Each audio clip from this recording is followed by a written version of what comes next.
1 week to go till the Arnold Strongman Classic, which means only one thing, it's prediction time.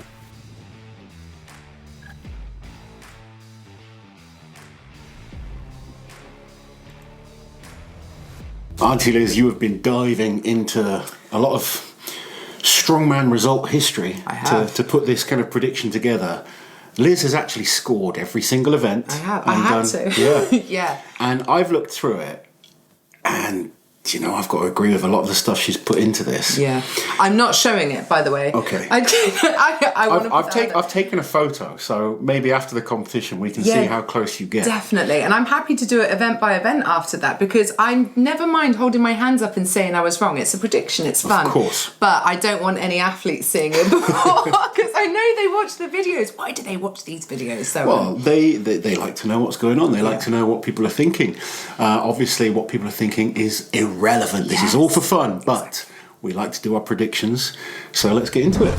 So the Arnold Strongman Classic, 5 events, 5 brutal events, and a new event that really probably will throw a lot of things totally out the water. You know, the unspunnen stone, completely new event. That one is very hard to predict. We are going with logic and what we've seen in terms of training videos, I guess. I've also gone with levers. Well, that's logic. Levers come into logic, Liz. Oh, okay. All right, sorry. You know, when you've got someone like Tom who's 6'9" and his wingspan is ridiculous, that's what he's called, the albatross, he's got a big advantage on an event like this. But if athletes can use that power, like shot put type power, making sure their foot is planted, lots of power through the triceps and shoulders. Maybe someone like Bobby could do well on this. Maybe someone like Luke can do well on this.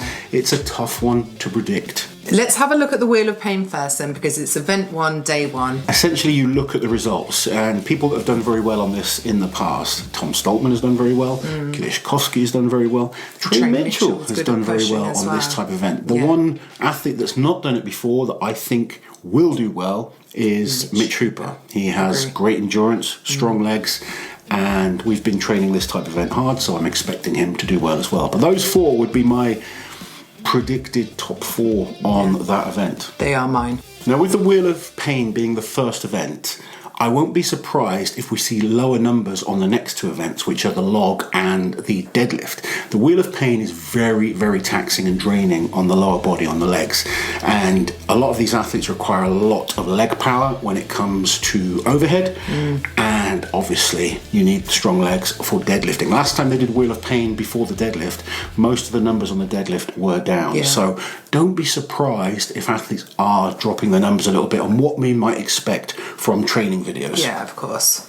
Now for the log, I think this is one of the easiest ones to predict because we have the history, don't we? So it's such a staple event as well. Of course it is, yeah. We see it all the time. I've got Luke winning this event with Bobby in 2nd place, Trey in 3rd. For me, Bobby Thompson and Luke Stoltman are the 2 guys when it comes to log. They'll be the 2 that I would be looking at the most on that event. But a lot of athletes could be very close. We know Kilishkovsky's done very well with this log before. How healthy is that tricep? What's his confidence like coming back from not competing for 17 months to the Arnolds? Is he nervous? Is he feeling excited? I hope he's excited and I hope he's in great shape, but there's a lot of question marks when it comes to Kilishkovsky. But we know, and we've seen it, you know, last year at the Arnolds, Bobby and Luke, top 2 on this event. I expect that to be the same. I would expect it to be similar. One thing that's a shame, obviously this used to be an amazing event for Rob Kearney before his injury, but it's one that he's never really been able to get back up to the same I will say, I don't know level. if you saw his latest log video, he's looking better. Good. So I hope to see Rob getting closer to what we know he's capable of, but I think he's going to be hitting at least 1 or 2 reps on the heavy log. Excellent. To put him in with some good points. So as I said, the deadlift, I'm not expecting any records in because the Wheel of Pain and the log are before it, but we have Pavlo Nekonechny here. And he is looking very strong. He does look so strong, but the way they do the elephant bar, the athletes have 3 lifts and they choose their numbers. Now, I've ordered them in what I consider them to be the best deadlifters, so I've got Pavlo on top, but I think it could happen a totally different way because of tactics, you know? I think the smartest guy could win. It's a real interesting fact when it comes to the Arnolds. The athletes pick their numbers. So unlike some competitions where it's a rising bar, the athletes hand their numbers in and they get 3 attempts. Yeah. So you need to be quite strategic on the numbers that you go for. You don't want to take a risk and suddenly drop a lot of points. I think, you know, I'll be talking to Mitch and Bobby, trying to make sure they're focusing on smart selection. Bobby's looking fantastic at the deadlift. Yeah, he does. He's looking really strong. Trey Mitchell is looking really, really strong. Mitch Hooper is looking really strong. Pavlo, we saw him deadlift 450 kilos recently. Yeah. He looked very, very strong. So a number of monstrous deadlifters in this competition. What kind of shape is Tom Stoltman in? Tom Stoltman is talking about challenging the 505. From what we've seen in terms of training so far, he's not at his best. But if he wakes up and remembers that he's the 2-time world's strongest man and gets himself in that kind of shape, you know, Tom's just a freakishly talented athlete. He is, yeah. He's someone that I don't want to see turn up and not be in shape. I want to see Tom at his best, and if he is, he's going to put in a big number. So they need to be selective. They need to be smart. You know, when we look at last year, Luke Stoltman finished 3rd overall, but really got the numbers wrong when it came to the squat. Ended up in last place. Yeah.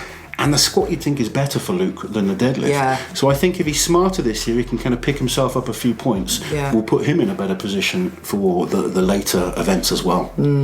So for this one, I've got, based on just a deadlifting ability, I've got Pavlo, Mitch, Trey, and Bobby as my top 4. I mean, I've scored it. I've put Mitch winning it just because, you know, Mitch is brilliant. He's great at everything that he tries, but he's very smart as well and methodical. And I think that will help him in this. You've got Tom Stoltman second on this one. Tom second on this. I think he's built perfectly for it. He's got a huge advantage over the other guys. Yeah, I've got Mateusz in 3rd place. He's very levery, and I think he's well built for an event like this. Like we said, there's so many tactics that could be used in this, and I think an interesting one when it comes to the stones is warm-ups.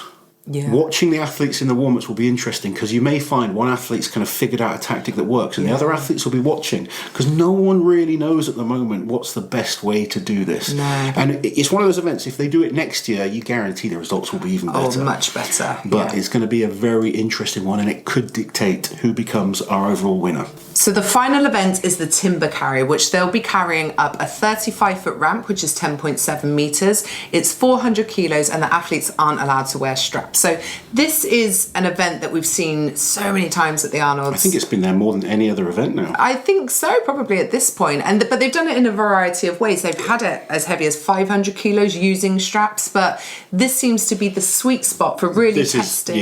This is the real test, I think. Yeah, I think I would prefer to see it without straps because we like a grip test. Now, I mean, Mateusz, his personal record on this is 7 seconds exactly.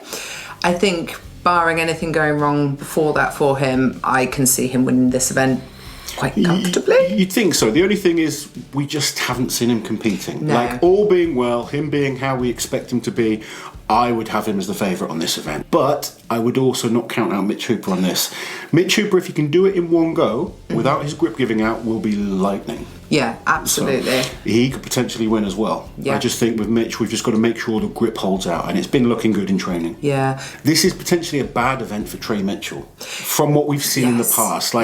Hopefully he's been training it really hard, but when you look at last year, he was last on this event, and he's notoriously placed low on farmers walk, frame carries in multitude of competitions. The problem for Trey as well is even if he has, I mean, I'm sure he's working on it all the time, and if he has improved, I don't think it would be enough to get points over the people he would need to get points over. It's hard to improve that type of strength by that much. Yeah. You know, someone that has improved quite a lot on these type of events is Tom and Luke Stoltman. Yeah, I've got them mid-pack. They have steadily improved, but you don't go from being last to first on these events. You kind of have to just gradually keep improving.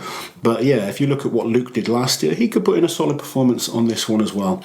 And Tom, it all comes down to what Tom decides to turn up. So that's the 5 events. Yeah. So with all that said and done, I'm going to give a top 3. So I did score every single athlete on every event, and I will show it after the event's done, and it'll be fun sort of picking it apart and talking about how crap it was in the end. Do you know one thing I will say, right? I'm looking at the scores Liz has put now.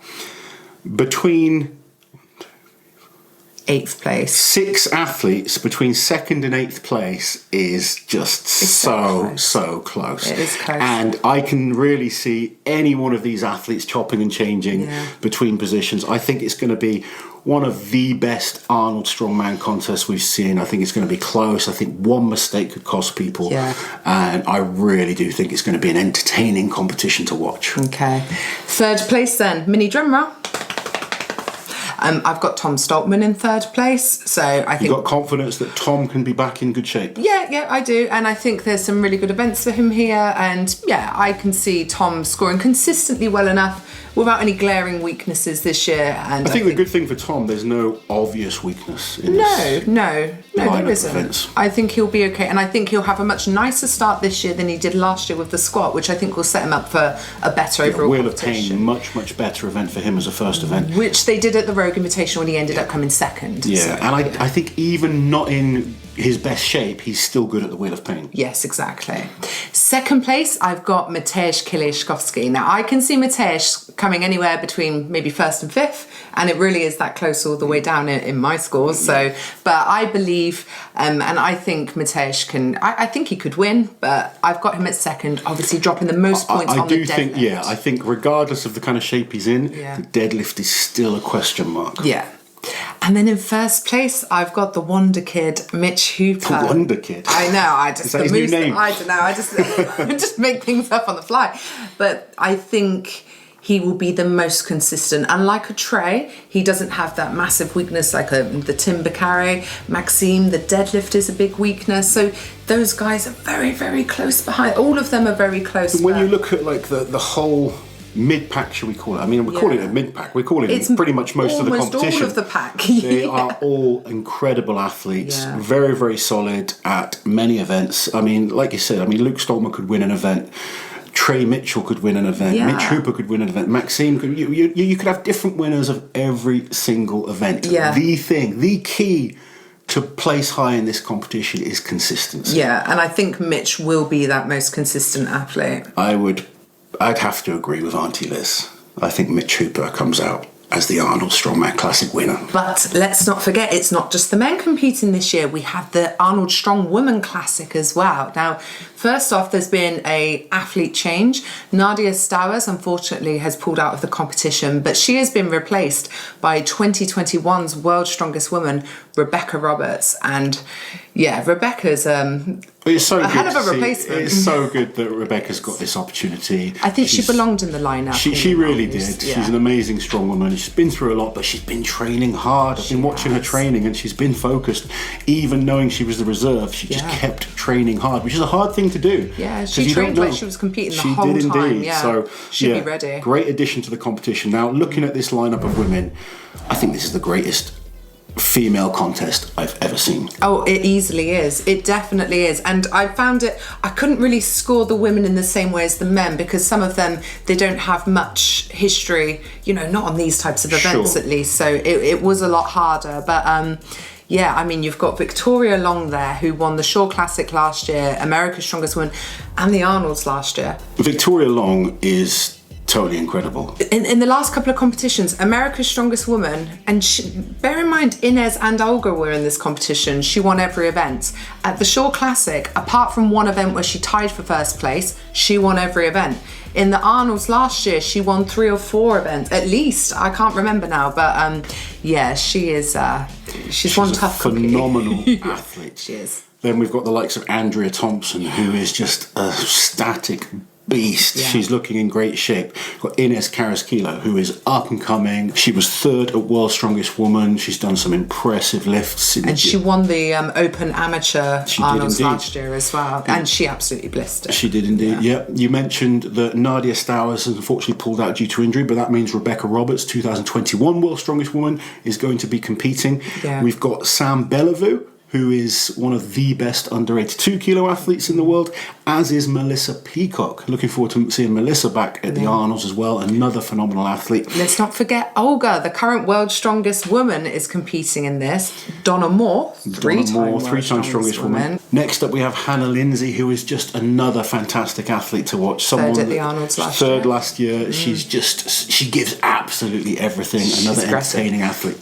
And finally, we have the static beast that is Tamara Walcott. She is the world powerlifting champion, world record holder in the elephant deadlift, and she's stepping foot into her first ever strongwoman competition. And what a first ever strongwoman competition. Now, this is so hard to predict, and oh man, my heart so badly wants Andrea to win.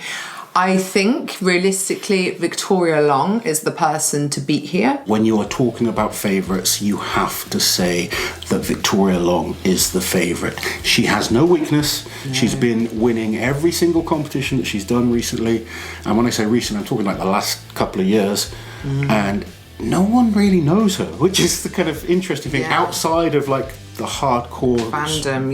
You know, she's like a female Terminator, isn't she? I bet if you shot her, she'd turn to liquid and then. But she's she's so lovely, she's really like away sweet from competition. But as a competitor, she is fierce. And like I said, in my opinion, and this is a big claim, I think she's the greatest strong woman ever. That is a big claim, considering she's relatively new to the sport compared to some. You know, she hasn't won all the titles yet. No, but we are in the toughest era of strong women ever. I absolutely. Totally, but for me, she is the favourite. And then the likes of Olga. Olga is the current world's strongest woman. Andrea Thompson, when it comes to the Arnolds, this type of competition suits Andrea. She likes the heavier competitions. I think Tamara Walcott will be a threat because she has that static power and this is a heavy competition. Hannah Lindsay is looking in great shape in training. Inez is, great. Be interesting to see what kind of shape Melissa Peacock's in. I haven't seen her compete for a while. She hasn't for a while. No, not since early last year. So, but she did the Arnolds last year, the heavyweight women's, and I believe she was 5th place. Yeah, so she's a solid competitor. She's proven she can hang with the open weight girls. This is going to be a tough competition, but I'm going to put a prediction that we are going to have Victoria Long first. Okay. Andrea Thompson second. Yeah. And Olga in 3rd place. That's interesting. Now, I will be out back at the Arnolds, officially in the capacity of Andrea's coach, because you'll be busy commentating. I will. So I predict Andrea will win because she will have the best handler. When we do these predictions, we are thinking logically and, trying to come up with and be genuinely honest. Yeah. Now, I know Andrea has a chance. But Victoria is the favourite. Victoria's the favourite, but then I look and I think, but Andrea can beat her on the deadlift and the log. I believe she can beat her on the timber carry. Who the hell knows what's going to happen with that stone throw? I think Victoria will likely win the stone throw. She's built perfectly for it. Wheel of Pain, who knows? Like, we know Andrea can push for 60 seconds. She's so powerful. No, I'm sticking. Good. Andrea Thompson will win. I hope you're right. Victoria will be second. I'm also going to put Olga third. I think Rebecca Roberts and Inez are likely to make up that top 5 as well. Interesting. Yeah. I don't know though. Let's face it. It could go any way. Every single one of these ladies is super talented. I mean, we don't have Hannah Lindsay in that top 5. You don't have Tamara in that top 5. I know. I don't like it. Stop it. Honestly, it's going to be a battle, but it's definitely worth watching. Both the men's and the women's shows will be on the Rogue Fitness channel. Make sure you guys tune in to watch them. And as always, leave your comments down below on who you think will be winning the Arnold Strongman and Strongwoman Classic this year. Take care.